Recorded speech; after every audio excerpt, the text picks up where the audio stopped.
OK, on commence. 5, 4, 3, 2, 1.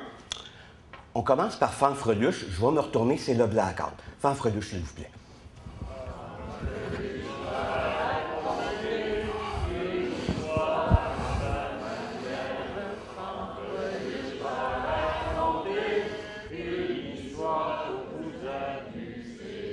Je vais vous raconter une légende qui se passe dans un royaume où les gens, le peuple, mangeaient leurs bas.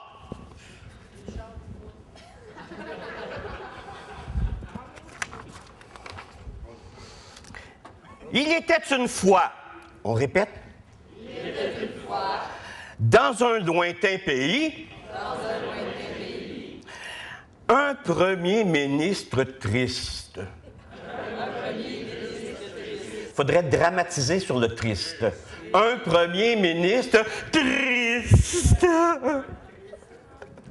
Il était triste parce que le peuple ne l'aimait pas. Bouh! Un soir sans lune, le premier ministre triste avait peine à s'endormir. Comme il peinait à s'endormir, il fit venir à lui sa première conseilleuse, celle qui lui donne des trésors de conseils, pour qu'elle lui susurre un conte public à l'oreille. Il aimait tant qu'elle lui susurre des contes publics, ça l'aidait à s'endormir. La conseilleuse au trésor arrive et après les politesses d'usage, s'assoit sur le bord du lit et de sa douce voix calme, le calme. « Doux, mon ami, tu t'en fais pour rien, tu en demandes trop à la vie. Ton rôle, mon beau prince, ce n'est pas de plaire au peuple, c'est de plaire à ceux qui t'engageront lorsque tu te retireras. Ton avenir, mon beau prince, dépendra des entreprises privées qui voudront t'engager pour la suite, pour favoriser ta nouvelle carrière multinationale, internationale. C'est à eux qu'il faut plaire, petit Jean. Il faut te complaire à plaire à tes amis. Ferme tes yeux et regarde des rêves grands ouverts et mal à joie.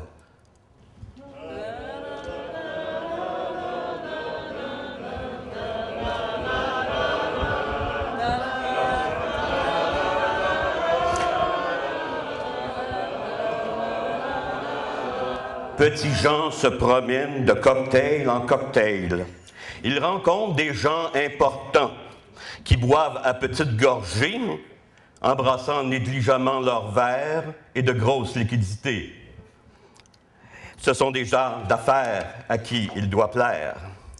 Petit Jean, ferme les yeux et regarde comme tu es chanceux. Tu plais aux gens d'affaires. Ils ont confiance en toi. Des firmes internationales te courtagent. Ils sont PPP de vivre dans ton sillage. Tu es le sauveur, celui que la Bible de l'Institut économique de Montréal appelait comme sauveur. Tu es la légende devenue réalité. Pour eux, tu es Robin des Bois, une réincarnation génétiquement modifiée de Robin des Bois.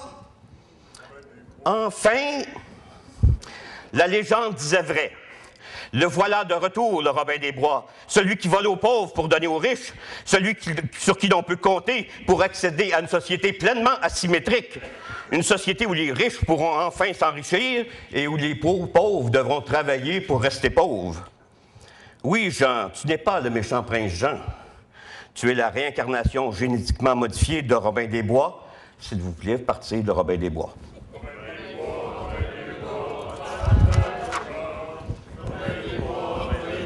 Il est triomphant, là. Il est triomphant, là.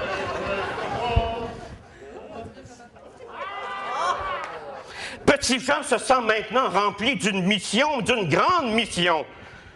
Petit Jean, maintenant, se sent maintenant transformé. Il est maintenant le Robin. Le Robin qui va transformer le royaume de fond en comble.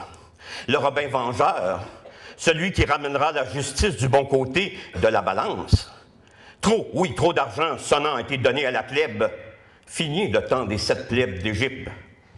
Que le Robin vengeur va ravager ce qui a été donné aux basses classes, qui ne cherchent qu'à être dans la moyenne, comme si être dans la moyenne était un but dans la vie. Alors que lui connaît des gens qui se sont élevés dans l'échelle sociale, en faisant leur barreau, avec des échelles de valeur en poche, des gens fiers, entrepreneurs, des gens de construction qui savent mener leur vie en bateau. Oui, lui, il va les venger, ces pauvres riches, à qui on tond la laine sur le dos, comme s'il avait des motons. Oui, des amis, ses amis ont des motons. Et pourquoi en aurait-il honte? Alors qu'ils ont fait travailler des milliers de cons, en leur permettant même d'être syndiqués et de réclamer des droits. Des droits acquis, oui. Et à qui ont-ils volé ces droits? À mes amis! Oui, depuis trop longtemps, la plèbe braille pour des droits exorbitants qui siphonnent les profits et tuent le capital tellement vital, au profit de non-élévation sociale. Oui, je vais être le Robin des bois de soie, des bas de soie, pardon. Car il va de soi que la richesse se partage parmi ceux qui manipulent les engrenages. Oui, mon royaume a des problèmes de santé. Il souffre d'une hernie fiscale. Et à cette tare, il faut mettre un point final. Et le prince Jean, habité maintenant de son rôle de Robin des Bois, relit attentivement le manifeste des lipides et il glucide de joie. Il salive en lisant les propos de Jean de Bois et voit combien il y a là de la matière facale. Oui, se dit-il, face à l'hernie fiscale, il faut procéder à un lavement. Un lavement qui permettra d'évacuer vers les colons ce qu'ils pensent être leurs droits assis et qu'importe leur intestin de survie, ils devront maintenant se tordre les boyaux pour que nous puissions continuer à nous passer des tuyaux. Et Jean Robin des Bois de se dire que pour arriver à ce lavement, il lui faut un vésicule. Un vésicule pour passer sa bile. Un vésicule biliaire qui pourrait prendre la forme d'un budget. Oui, un budget pour réorienter le flux des dépenses et évacuer tous les budgétivores, les petits budgétivores qui dévorent les liquidités assoiffées qu'ils sont de ce qu'ils présentent comme de la justice sociale et qui fait tellement mal au déséquilibre fiscal. Oui, il est prêt à faire face au peuple et à leur intestin de survie. Qu'importe que si leur intestin grêle ou qu'il neige, lui, il sait comment qu'on gère. Qu'on gère. Merci. Jean le Robin voit bien combien son peuple souffre d'hypocondrie. Tous les individus qui se veulent en santé, tous ces individus qui se veulent en santé et qui passent leur temps à vivre comme si leur vie faisait partie de l'économie, des malades, comme si leur vie valait la peine d'être vécue et gaspiller autant d'écus, et que non. Et ils veulent instruire leur enfant. mais quel manque d'éducation alors qu'ils n'ont qu'à suivre les instructions de leur patron. Et s'il est vrai qu'ils s'instruisent s'enrichissent, il ne faudrait tout de même pas que l'on débourse des bourses pour leurs gosses qui n'ont rien dans les poches. Cela, je ne le spermerai pas. Oui, je vais le proclamer, j'ai un bachant pour mes amis, et je n'ai pas honte de taxer la pauvreté, alors que je sais que tant de pauvres passent leur journée assis sur leur cul à écouter la TV, il est donc normal d'hausser la TVQ. Oui, je suis le Robin des Bois des temps modernes, et la modernisation est d'aller de l'avant pour protéger ses arrières, et ce peuple d'arriérés qui souffre d'immobilisme, qui se complaît dans la dépense et la dépendance, doit maintenant comprendre que la révolution tarifaire, je vais la faire, car je suis prêt. Je suis prêt car j'ai des intérêts de classe. Est-ce que mon conte doit finir comme ça?